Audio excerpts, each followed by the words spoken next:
Donc salut à toutes, je suis trop contente de vous retrouver aujourd'hui parce qu'aujourd'hui on va parler mode. Donc ça fait un petit moment que j'ai pas abordé ce sujet sur ma chaîne et du coup je voulais vous en reparler, vous parler d'un sujet qui est assez important en mode. Donc de quoi on va parler, vous avez dû sûrement le voir dans le titre, on va parler de morphologie aujourd'hui. Donc vous allez me dire, oui on en entend déjà parler un petit peu partout, oui c'est vrai vous en entendez partout dans les magazines, à la télé, si vous suivez Christina Cordula vous en entendez certainement parler. Mais moi du coup je voulais vous faire un petit comment dire, résumé, débriefing sur comment connaître sa morphologie déjà et comment adapter ses vêtements par rapport à sa morphologie. Je vous fais un petit bref résumé là-dessus. Donc tout d'abord je vais vous parler de la morphologie en A, dite aussi morphologie pyramide. Donc qu'est-ce que c'est? Ce sont les personnes qui vont avoir une taille fine, une petite poitrine, des épaules plutôt étroites, mais par contre qui vont avoir un bassin, des hanches et des fesses un peu plus larges, voire plus rondes.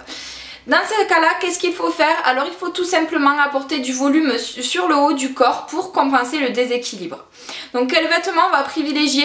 Donc plutôt des hauts, on peut utiliser des hauts assez moulants ou sinon des hauts à volants avec des imprimés, des couleurs assez vives, des vestes avec des épaulettes qui vont apporter du volume sur le haut de la carrure. A l'inverse, par contre pour le bas, on va utiliser des pantalons de couleur assez sombre, de coupe plutôt droite ou à la limite des jupes légèrement évasées pour ne pas trop marquer les hanches. Les vêtements par contre à vraiment bannir de votre garde-robe, ça va être les pantalons à imprimer de couleur vive, les hauts longs ou les tuniques et surtout les pantalons à pinces et les slims. Ensuite, on retrouve les morphologies de type V, dites triangle inversé. Donc qu'est-ce que c'est? Ça va être l'inverse de la morphologie en A. On va avoir des épaules plus larges, une poitrine plus volumineuse, avec à l'inverse des hanches et des fesses peu marquées. Le but c'est d'apporter du volume vers le bas, toujours pareil pour compenser le déséquilibre. Alors comment on va arriver à compenser ce déséquilibre? Tout simplement en attirant l'œil vers le bas. On va utiliser des pantalons ou des jupes avec des motifs fleuris, des imprimés, des couleurs assez vives, des pantalons larges, des jupes boules ou patineuses ou évasées. Par contre à l'inverse on va opter pour des hauts de coupe droite dans des tons unis et assez sombres. Pareil à bannir de votre garde-robe, donc surtout les bustiers, les petits débardeurs à fines bretelles, les vestes avec les épaulettes, les hauts de couleur vive et les imprimés et surtout aussi, toujours pareil, les slims. Donc maintenant nous allons parler de la morphologie en H, dite aussi morphologie rectangle. Les personnes qui ont cette morphologie vont avoir les épaules et les hanches à peu près dans la même largeur, par contre une taille peu ou pas du tout marquée. Donc qu'est-ce qu'on va faire pour mettre en valeur cette morphologie? On va essayer de casser ce côté carré de la morphologie, mettre tous ses atouts en valeur. Par contre, ce qu'il ne faut surtout pas faire, c'est au contraire de bien accentuer la taille, d'essayer de marquer la taille. Donc pour cela, on va utiliser des hauts légèrement cintrés, des blazers, des jupes ou des robes droites, des pantalons taille basse de coupe droite. Les vêtements qui vont être à bannir de votre garde-robe, ça va être les hauts trop moulants ou trop cintrés, les pantalons taille haute et les jupes évasées et surtout n'essayez pas de ceinturer votre taille avec une ceinture. Ensuite nous allons parler de la morphologie O, dite ronde.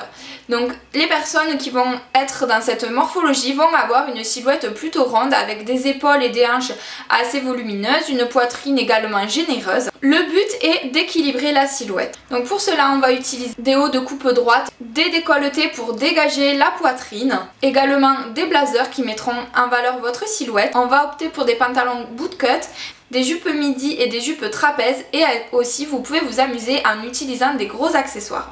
À bannir de votre garde-robe les hauts moulants ou les hauts qui apporteront trop de volume, ainsi que les mini-jupes et les jupes trapèzes, les pantalons à pinces, les pantalons trop larges et les imprimés, notamment les rayures horizontales. Ensuite nous allons parler de la morphologie en X, dite aussi le sablier. Alors les personnes qui ont cette morphologie vont avoir les épaules et les hanches de à peu près la même largeur avec une taille beaucoup plus marquée. Il est dit que cette morphologie est la morphologie idéale, le but est de mettre ses atouts en valeur. Donc vous pouvez utiliser des hauts, des vestes assez cintrées, assez près du corps qui vont marquer votre taille, donc là n'hésitez pas à marquer votre taille fine. Vous pouvez utiliser des jeans slim, des pantalons et des jupes taille haute, couleurs, des imprimés, vous pouvez vous faire plaisir, mettre tout ce que vous souhaitez. Par contre, il est préférable de ne pas porter des vêtements trop larges qui vont alourdir votre silhouette et qui ne vont pas la mettre en valeur. Et pour finir, nous allons parler de la morphologie en 8, tout simplement appelée 8. Donc cette morphologie ressemble à celle du sablier avec des formes un peu plus rondes et une poitrine un peu plus généreuse. Le but est d'harmoniser sa silhouette et de mettre ses atouts en valeur. Donc pour cela, vous pouvez porter des pantalons et des jupes taille haute. Donc vous pouvez porter des hauts et des vestes cintrées pour mettre toujours en valeur votre taille. Dégager également la poitrine avec des décolletés. Vous pouvez aussi porter des pantalons et des jupes taille haute. Il est à bannir par contre les robes et les hauts non cintrés, les vestes trop droites ou avec des épaulettes, les pantalons trop larges ou avec des poches latérales qui vont amener trop de volume sur vos hanches, ainsi que les mini-jupes et les jupes trop volumineuses, les gros imprimés et les rayures horizontales.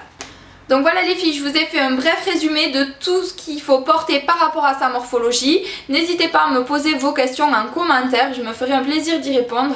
Si vous souhaitez que je fasse des vidéos beaucoup plus ciblées par rapport à chaque morphologie, en approfondissant un petit peu tout ce qu'il faut savoir, n'hésitez pas à me le dire en commentaire également. Vous pouvez aussi vous abonner juste en bas. Moi je me suis régalée à vous faire cette vidéo. En attendant, je vous fais plein de bisous mes bichettes, je vous retrouve très bientôt. Bye.